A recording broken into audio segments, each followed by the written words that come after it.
O estímulo para a secreção de cortisol é central, oriundo do sistema nervoso através do hipotálamo.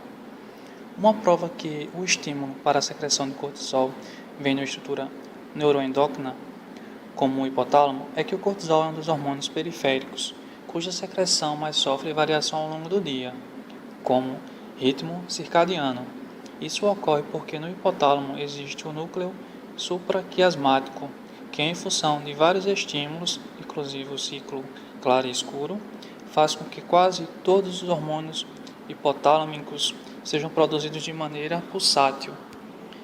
Ainda não se sabe e nem se conhece bem a função de grande quantidade de ritmos biológicos determinados pelo hipotálamo. Sabe-se, por exemplo, que as respostas do sistema imunológico, a temperatura corporal, a pressão arterial e outras variedades biológicas oscilam ao longo do dia.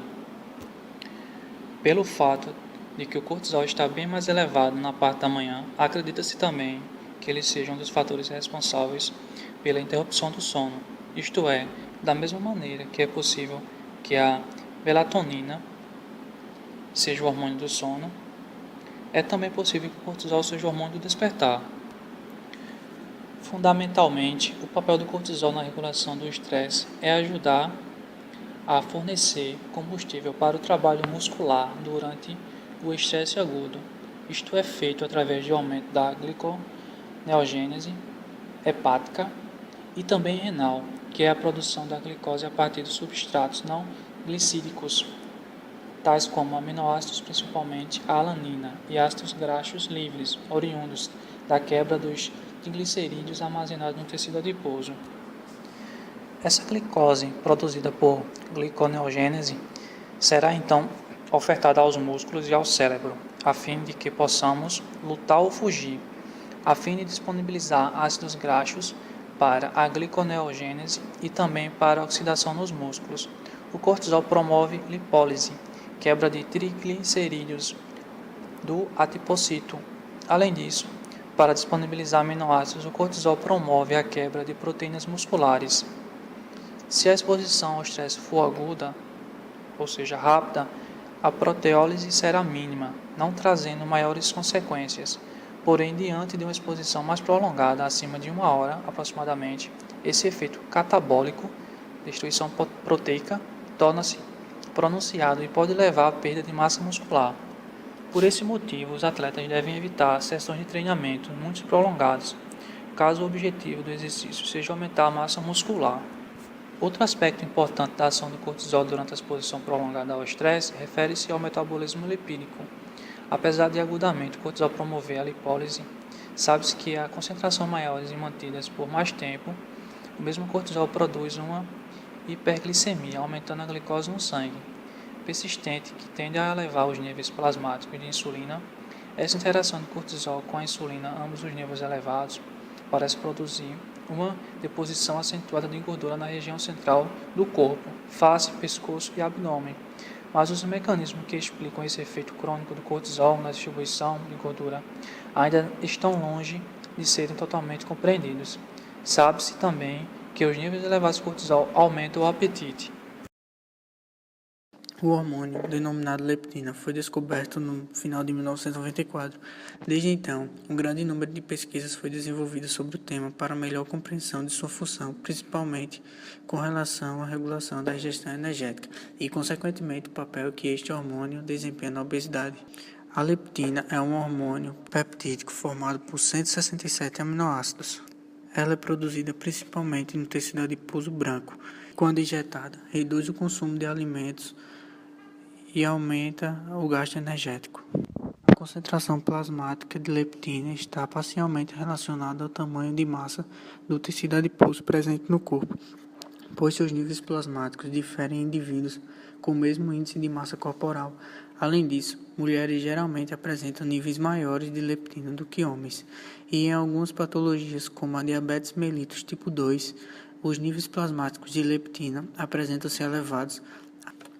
A estrutura da leptina é semelhante à da citosina, como interleucina 2. Uma das suas funções será relacionada ao controle de ingestão alimentar, atuando em células de núcleos arqueados do hipotálamo do sistema nervoso central. Além dos adipócitos, ela é sintetizada no estômago, na placenta e nas glândulas mamárias. Outro aspecto interessante com relação à leptina é que sua produção difere entre os adipócitos. Sabe, por exemplo, que a produção da leptina é maior no tecido adiposo subcutâneo do que no tecido visceral.